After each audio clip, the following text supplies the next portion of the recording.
Dad's gonna have his first little heart-to-heart with you today.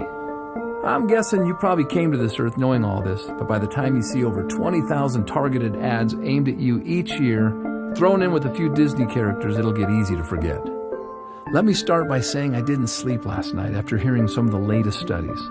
That this is the sickest generation ever, the fattest generation ever, and the first generation projected to outlive their children. But I believe as your dad, I have a say in this. I have no plans to outlive you, and I hope this is the start of many talks to come. So hear me out and don't interrupt me. So the first thing is the difference between the pharmacy and the pharmacy. One is the third leading cause of death, while the other is the future in medicine. Nearly everything you'll hear about this so-called war on disease is about money. The billions of dollars are from prescriptions they call weapons of war. But let me tell you, son, be careful. It looks like friendly fire to me. But if you ever find yourself in an emergency room, I hear they're great. You were born into a generation that eats foodless foods and lifeless drinks. Your friends will think they're health nuts when it says 10% juice on their candy. Maybe this is why 3 out of 5 of your generation will get diabetes. When they think they're eating fruit, it's marketing. It's Fruit Loops and Apple Jacks and Crunch Berries. You need to know, son, that usually the inside of the grocery market is like a cemetery, a burial ground for synthetic, cooked, or processed foods.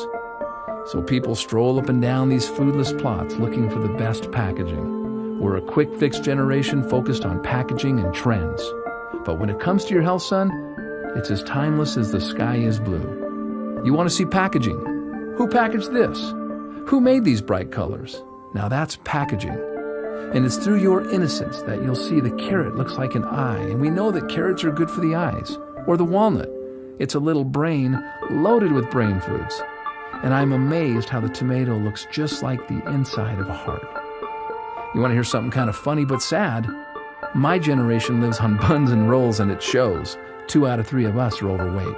However, nature is nutritionally complicated, so we don't have to be. And oh yeah, another thing. See that over there? Beware of those trendy marketeers who will preach inferiorism to you, telling you that the food is no good, the dirt is no good, the air is no good, and the water is no good. They'll even tell you that you're no good, so they can sell you their lifeless, synthetic, fractionated supplements. Here's the deal. If you can breathe, keep breathing. And if the water's wet, drink it. The cleaner, the better. And of course, if God made it, eat it. If man made it, leave it alone or eat it in moderation. All of these drug and pill pushers have slowly handicapped our generation, making health an event. But you need to know that health is a habit. It's not an event. It's the little things we do day after day that lead to wellness or disease. It's not a handful of supplements chased by a frothy, nasty green drink on a Saturday morning. That's not health. That's hope and toxicity.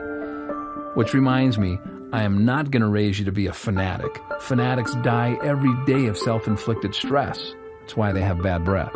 So live a little, but do so with your eyes wide open. Someday, you're going to have dreams just like me. Dreams of love, family, money, spirituality. But you'll soon see how many people around you set out to create and sustain their dreams, stepping over their health to get there. Only to come up short, hopeless, cynical, fearful, and survivors. But now, they've had a heart attack, or diabetes, or strokes, or they struggle with obesity. But enough is enough, and the buck stops here. You and I are not floating down the stream. So why am I telling you this? Because you're going to outlive me. I'll be your example. I may need your care and assistance someday. And because, of course, I love and care for you.